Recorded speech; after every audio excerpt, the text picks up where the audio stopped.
कहानी धुंध से साफ रास्ता। एक छोटे शहर में आरव नाम का लड़का रहता था।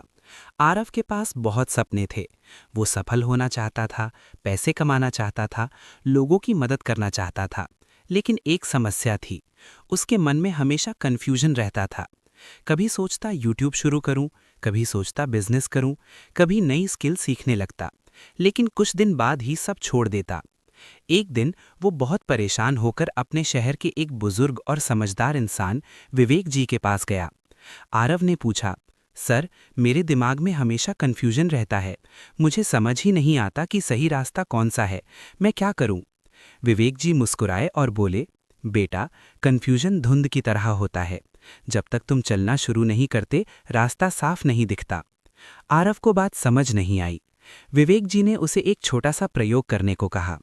अगली सुबह 5 बजे आरव को खेतों की तरफ भेजा। वहां बहुत घनी धुंध थी।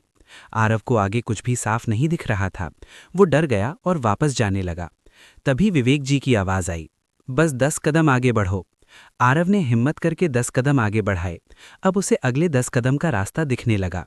फिर 10 कदम और धीरे धीरे पूरी सड़क साफ दिखाई देने लगी। शाम को आरव वापस आया। विवेक जी ने पूछा, क्या सीखा?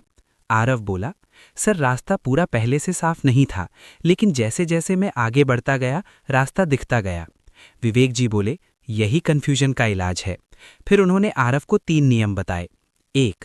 समय में एक ही रास्ता चुनो। एक साथ 5 चीजें करने से कन्फ्यूजन बढ़ता है। 30 दिन के लिए सिर्फ एक काम चुनो। 2. एक्शन लो, ओवरथिंकिंग नहीं। सोचने से क्लैरिटी नहीं आती, काम करने से आती है। 3. छोटे एक्सपेरिमेंट करो। किसी भी काम को पहले 30 दिन करके देखो। अगर अच्छा लगे तो जारी रखो, नहीं तो दूसरा रास्ता चुनो। कुछ महीनों बाद आरव ने YouTube पर छोटे छोटे मोटिवेशनल वीडियोस बनाना शुरू किया। शुरू में व्यूज कम थे, लेकिन उसने रुकना नहीं छोड़ा। धीरे धीरे उसका चैनल ग्रो होने लगा। अब उसे समझ आ गया था, कन्फ्यूजन सोचने से नहीं, चलने से खत्म होता है। सीख, कभी भी पूरी जिंदगी का रास्ता एक दिन में साफ नहीं होता। बस पहला कदम उठाओ, रास्ता खुद दिखाई देने लगेगा।